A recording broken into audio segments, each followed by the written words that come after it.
Você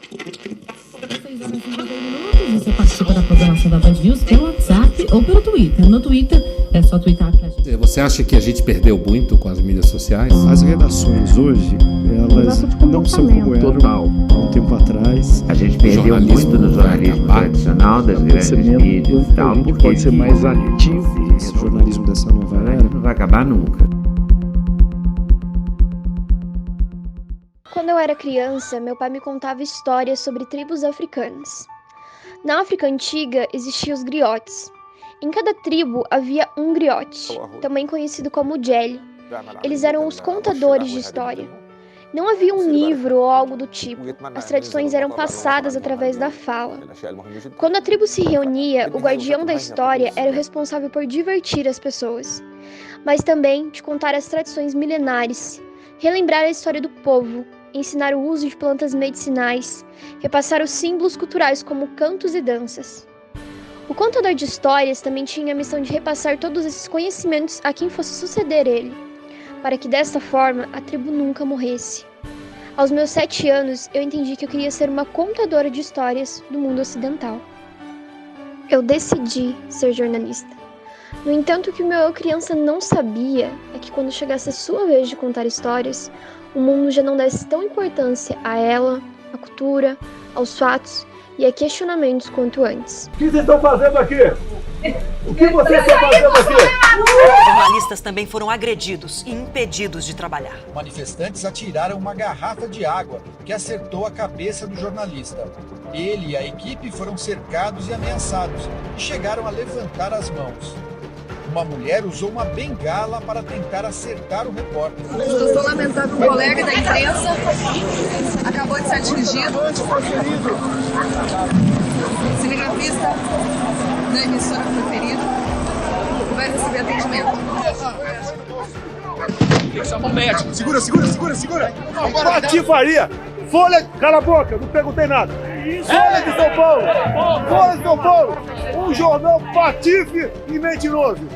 Tá saindo, cala a boca. O jornalismo está dentro da história do ser humano, da sociedade, há milhares de anos. O que nós temos em relação ao jornalismo em termos de estrutura, de um trabalho estruturado, algo em torno de 300 anos para cá, é que se estrutura o jornalismo na questão de apuração, de produção da notícia.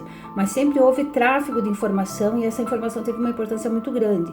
Isso desde Roma Antiga, né? As actas diurnas que o imperador Júlio César colocava nas praças já para informar as pessoas sobre decisões do governo, né? Já são as primeiras formas mais rudimentares do que é o jornalismo, né? E a importância do jornalismo para a nossa sociedade, à medida em que as cidades se organizam, principalmente relacionadas a comércio, né? A importância do jornalismo tem alguns pontos específicos que vão definir essa importância do jornalismo.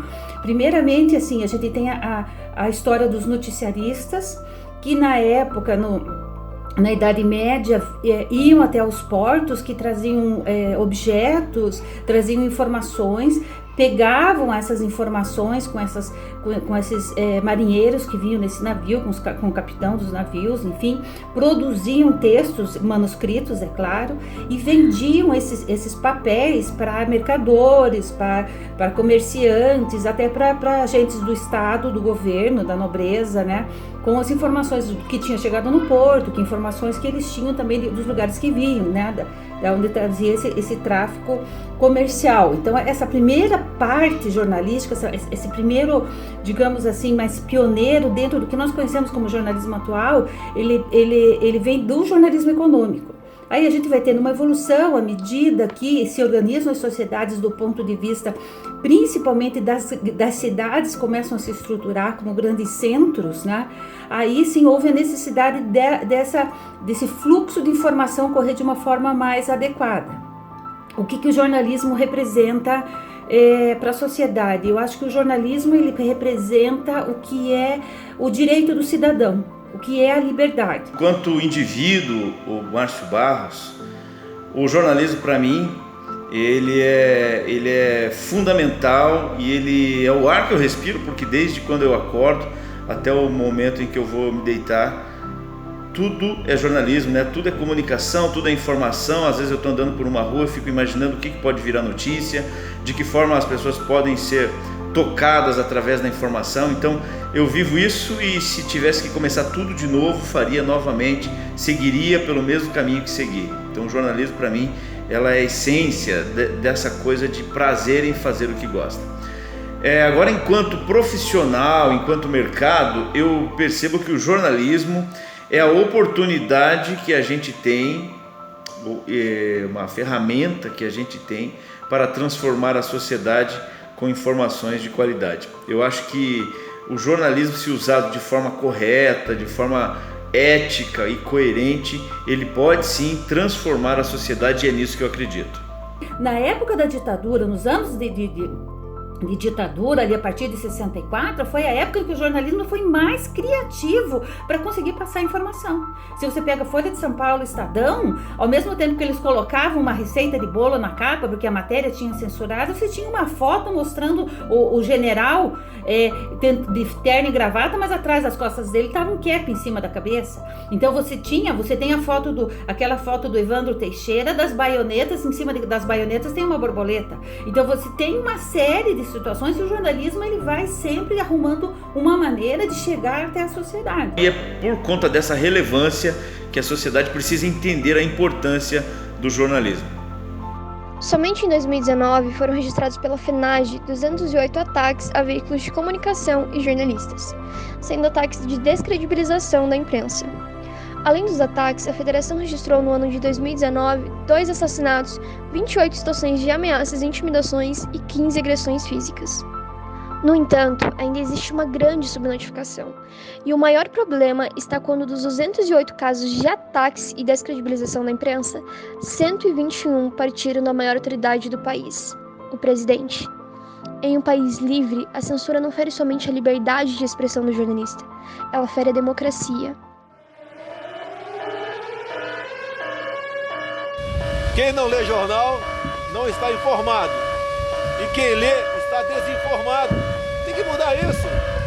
Vocês são uma espécie de extinção. As críticas que hoje a gente tem por parte do governo em relação à posição dos jornalistas, nós estamos vivendo um período de uma censura...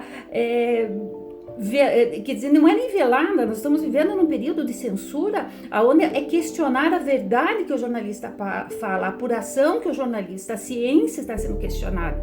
E o jornalismo não é o jornalista que fala, é o repórter que vai apurar uma informação. Mesmo o jornalismo de apuração que se fazia em 1930, 40... que o João do Rio foi um dos primeiros repórteres de ir para a rua aqui no Brasil, no Rio de Janeiro, entrevistar um pessoal que tinha alagado o bairro onde moravam. Essa mesma apuração da informação eu faço hoje com toda a tecnologia. A única diferença é que, em vez de eu ir lá, colher a informação, chegar, bater na máquina de escrever a minha matéria ir para a diagramação e todo esse processo, hoje eu com o celular... eu tenho condição de fazer tudo isso e já mandando essa informação, mas a apuração da informação, a ética e a maneira de construção dessa notícia, ela é a mesma, Isso não muda. E eu acho que é um grande erro se pensar que tecnologia muda posicionamento ético, isso não existe, A profissão ela não se alterou. Ela continua, o fazer jornalístico é o mesmo. A informação ela tem muito poder, Se você tem uma sociedade informada, bem informada e crítica, essa sociedade vai ter um poder muito grande, Então aí sim, o jornalismo em si, ele está a serviço da sociedade.